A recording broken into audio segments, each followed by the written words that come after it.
This typewriter is lava. This is a red marbled Voss Model 50. Usually I'm not a fan of machines with a polymer shell, but I'll gladly make an exception for this one. Baekeland was the first fully synthetic polymer developed by Leo Baekeland, a Belgian who had moved to the USA. The majority of these machines are black or green, and the later versions had plastic keytops. I was very stoked when this one popped up near me. The reason I'm not a fan of polymer shelled machines is that those shells tend to be brittle. This one has its fair share of cracks and missing corners. There are felt pads inserted between the shell and the metal of the mechanism to avoid overstressing the Baekeland, but even then it can fail. These machines need a lot of extra padding if you would try to ship them. I got this one as a parts machine.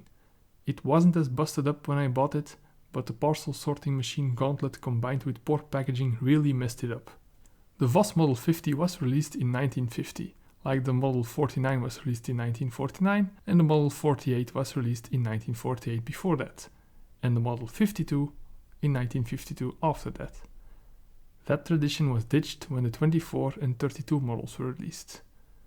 The machine itself is a pretty basic machine. No tabulator and not even a touch control lever.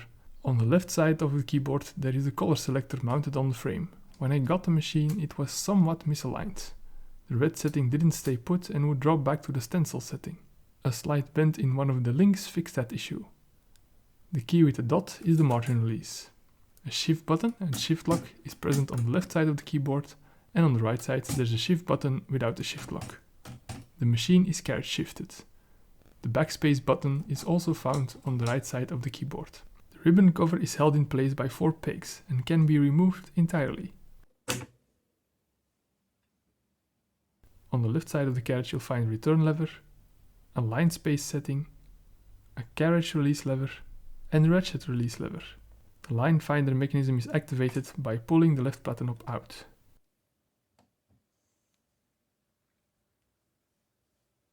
At the back of the machine there's a paper support and 2 sliders to set the margins. And at the right side of the carriage you'll find the right platen knob, another carriage release lever, the paper release lever, and the carriage lock. The serial number of this machine can be found on the left side of the key lever comb. This machine dates back to 1950 and is most likely a very early version. Some of you who have a Model 50 or are eyeing a Model 50 and found this video in search of information might have noticed some differences. And actually, there are quite a few differences. That means it is now nerding time! Go typewriter nerd! If you look at the carriage, you'll notice that the paper bill and levers are similar to that of a Model 49 instead of a Model 50. More basic than the nice curves of a Model 50. No polymer knob and no paper bail rollers. The ribbon cover doesn't have a chrome band and lacks the holes to affix a chrome band.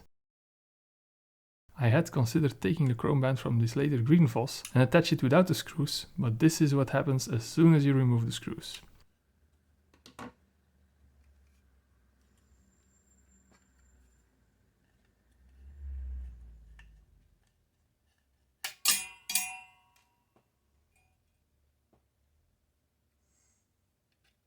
I did take this steel inner band from it, which gets lost all the time because it isn't affixed to anything.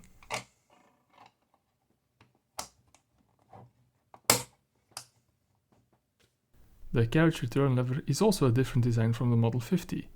It looks similar at a glance, but it is shorter. Has a different shoulder screw, and the long end is pointing downwards. Small side note, don't remove them. There's a spring in there to facilitate the arm to spring back, and it gets relaxed as soon as you remove the return arm. It is not the most entertaining thing to get back where it should be. Well, not for the person working on the machine at least.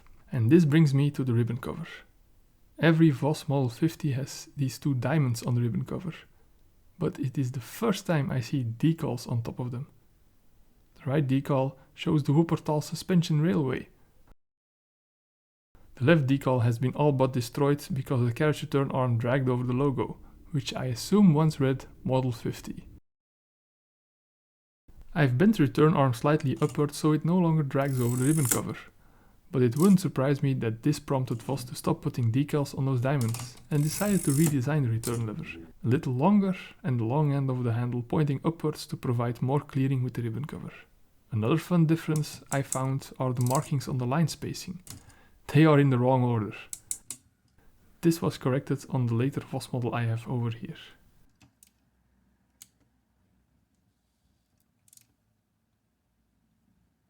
These differences and various other small mechanical differences inside the machine lead me to believe that this Voss was part of a first batch of machines that still had some kinks in them that needed to be worked out. A very cool piece to own. And now it's time to use it.